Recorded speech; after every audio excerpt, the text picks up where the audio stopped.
Thank you, Mr. President.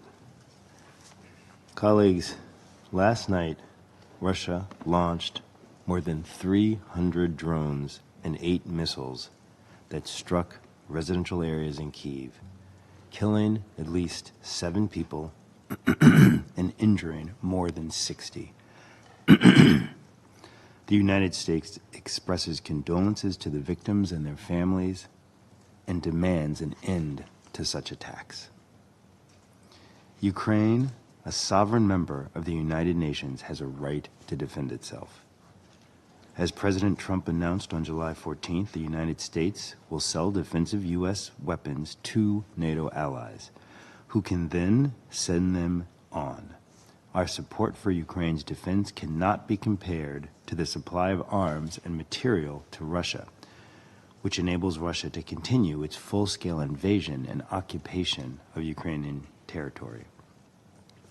Last week, we called on all UN member states to help bring the war to an end by ceasing any and all support to Russia's war efforts. We do so again today. In particular, the DPRK has supplied ammunition, missiles, military equipment, and approximately 12,000 troops to Russia. Such transfers and Russian training of DPRK troops violate multiple Council resolutions and endanger peace and security in Europe and on the Korean Peninsula. Iran has supplied Russia with ballistic missiles and UAVs, among other technology. In particular, Russia continues to use Iranian-designed Shahed drones in attacks causing thousands of Ukrainian civilian casualties. China, as its representatives have pointed out, does not directly provide weapons to Russia. Nevertheless, China has become the decisive enabler of Russia's war effort by being the most important supplier of Russia's war industrial machine. Specifically, China has provided Russia with significant quantities of machine tools, microelectronics, optics, UAV, and cruise missile technology, and nitrocellulose, which Russia uses to make propellant for weapons. If China were serious about helping to end the war, it would stop providing these critical components to Russia. Both Russia and Ukraine must negotiate a ceasefire and durable peace. It is time to make a deal. President Trump has made clear this must be done by August 8th. The United States is prepared to implement additional measures to secure peace.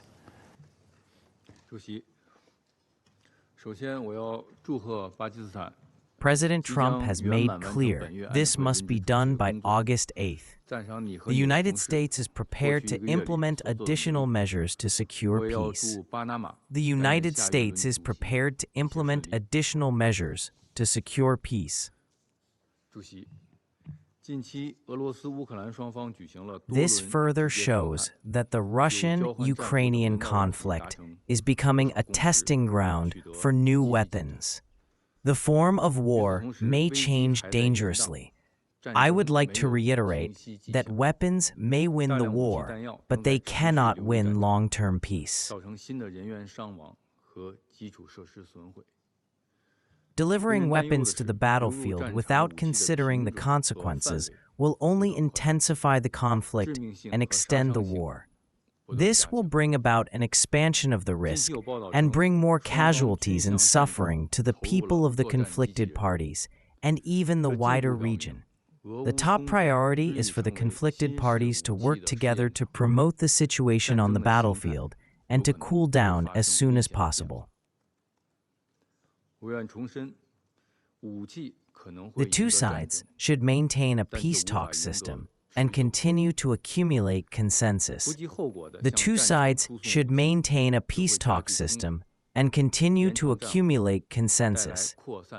Chairman, since the first day of the war, China has actively advocated a peaceful solution to the conflict, calling on the conflicted parties to stop fighting as soon as possible, start negotiations, and restore peace.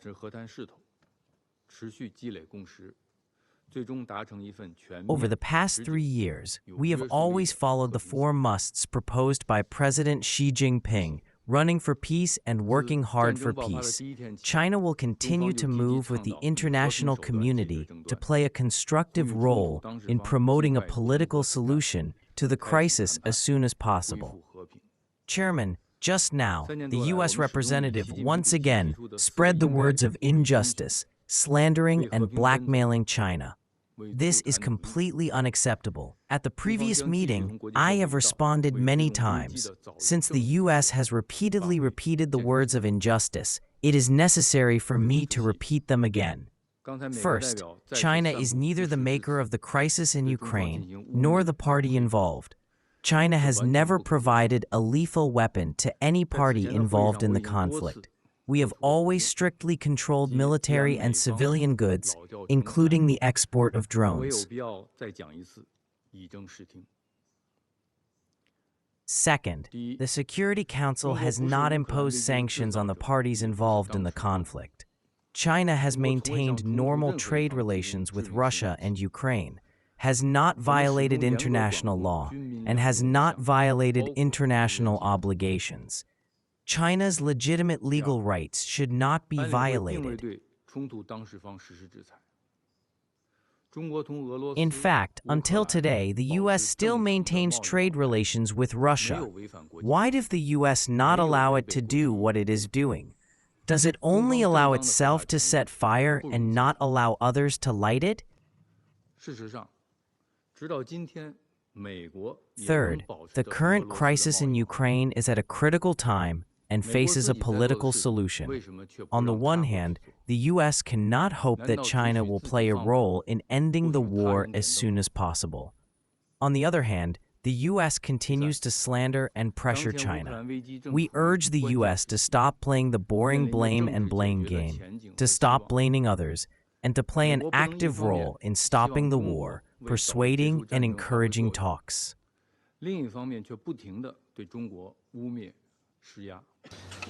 Thank you, Mr. President. Materials and components supplied by China are ending up in Russian weapons, which Russia is using to strike Ukraine, killing civilians and destroying infrastructure. If China is uncomfortable being mentioned in our remarks, it should stop enabling Russia to prolong the war. China has said many times that it wants peace. I urge China to bring its actions into line with its words. China's direct actions supplying Russia with the materials it needs to carry on the war make peace difficult to achieve. Thank you, Mr. President.